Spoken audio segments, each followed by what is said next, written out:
2.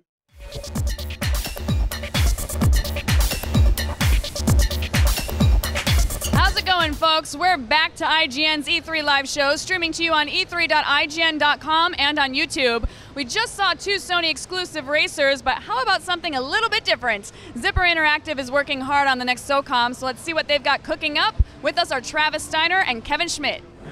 That's right, Jess. It's me again, Greg Miller, leader of IGN PlayStation. And first off, I want to give you guys a round of applause. Come on, this is the first PlayStation Move game I've played that made me believe, yes, I want to play a third-person shooter with the Move controller. Awesome work. Thanks.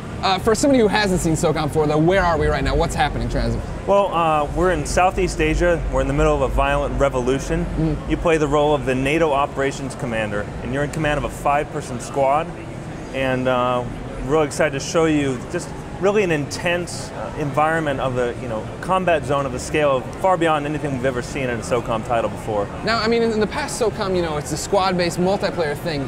Right now at E3, you guys are focusing on single player. Is story a big part of this? Oh, absolutely. I mean, I think Socom's always been well known, obviously, for the online component. We wanted to make sure to bring the single player up to the same level. There's some key things that we're adding to the series to get there. One of them is more of an enhanced focus on the single player storyline.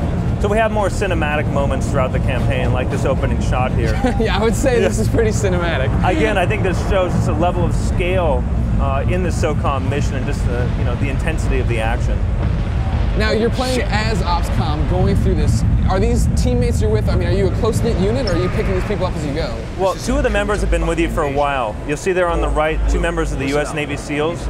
They're more of your heavy weapons part of the squad. And then we have 2 new additions as well, 2 members of the South Korean 707th unit, which actually includes a female operative, codenamed 45. Yeah.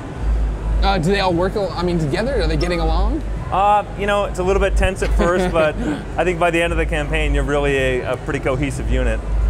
Now, one of the things that strikes me about it is just how good it looks. Like, I got to sit down and play it, and first off, again, love the fact that I can sit there with the Move and sit. I don't have to be standing, I don't have to be waggling my arms, throwing grenades. This is pretty much the sights of your gun, correct? Yeah, I mean, I think at one time or another, I think we've all daydreamed about what it would be like to be a Special Forces operative commanding troops on the front line.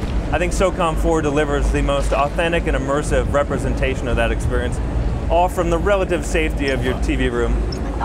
That's the best part right now. I just saw you snap his neck over here. Kevin did, I should say. Travis, when I played, I just ran in guns blazing. I mean, is there that kind of choice in how you want to tackle these missions? Absolutely. I think that's a key part of Socom, is having the choice for how you want to tackle each encounter. We want people to come back and play through the campaign many times over again. So whether it's a combination of your personal tactics along with how you're using your teammates, right? It's not about a lone run and gun experience by yourself, but rather you need to use your squad and work together as a team to conquer these different objectives. I think when the Move got announced and we saw Socom at GDC, a lot of fans started freaking out. They thought, oh my gosh, this is getting shoehorned in and blah, blah, blah. I mean, do you guys like it? Is it something that works well for what you're doing? Yeah, we love it. I mean, the key there is the accuracy and the precision, right? I mean, that was somewhat of an unknown at first, when we're talking about motion controls in a serious shooter title like Socom 4. But I think when the team, we all got our hands on it, we hooked it up and we saw just how accurate and precise it was, we thought, yes, this will work for a serious core shooter title. And I think really, it's exciting to be on the cutting edge of a technology that I think really could redefine the way shooters are played in the future. Now, obviously, there's a learning curve to it. So when I picked up, I wasn't doing that hot. But I noticed my team, they're super smart, right? These guys don't just hang back. Was that something you wanted to do? Is it hard to balance AI that's actually very, very good? I mean, that is a challenging balance, right? Because you want them to be effective but not necessarily steal all your kills.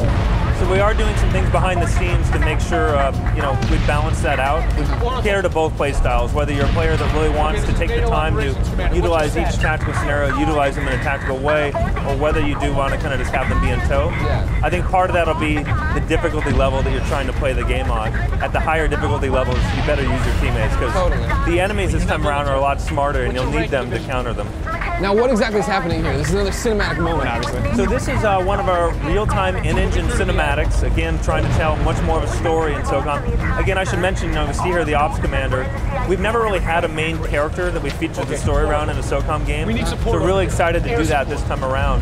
And just the level of fidelity we're able to get in our in-engine cinematics is far beyond, I think, anything we've seen before. We captured all the motion capture and voice acting at the same time to get the best level of quality. And then also Sony has a new camera system that allows the cinematographer to come in and capture all the camera work for the shot. Now right here, what are we doing? We're calling it an airstrike? Okay, so we have real-time air support coming from ships offshore. So you see the enemy here are pretty deadly. So for these key moments, we can leverage some of the friendly assets to call in devastating air support. You'll see we can just wreak havoc on the enemies here who are behind cover. Now this is also, just, oh, go ahead. I'm sorry, this is just one of the things you're showing off at E3. I mean, I can only imagine the game's bigger. Does it have more cool stuff like this, such as airstrikes, which I never would have guessed? Oh yeah, we have a lot of cool airstrikes, and you'll see also when Kevin's calling in strikes, we have a lot of reactive parts of the environment. So elements like cover, key objects, vehicles are all destructible. So I think that's fun, not only for airstrikes, but when you're throwing grenades. And as a player, you know, now that we have a cover system, you got to be on the lookout too, because that cover may not be good a few seconds later. You know, like for example, a car here, if you got an enemy rocket troop firing rockets at you, which you may see here in a minute, you got to be ready to move around. Yeah, gas tanks usually aren't good to take cover on. Now again, the single player looks great. I'm really interested in the story, but there is multiplayer still there, right? You're not leaving that. Don't abandon us, Travis. Absolutely, we're not abandoning you. All right, good. You know, multiplayer is what Socom's traditionally been known for, so it's absolutely a big part. We're just so excited to show off the new single player elements. That's what we're focusing on for E3, but expect many more details on the online component, in the months to come. Obviously. Now, can you talk at all? I know we're not focusing on multiplayer, but with the move controls, is it something you feel online you'd have to break up? Hey, this is a move room, this is a non-move room? We're still evaluating all the different control options for online. I will say internally, we have done playtests with the PlayStation Move controller, and it's a lot of fun. Well, great. The game looks awesome. When's it coming out? This holiday season, only on PlayStation 3. That's what I like to hear. Travis, thank you so much, man. Thank you very much for having us. Kevin, thank you.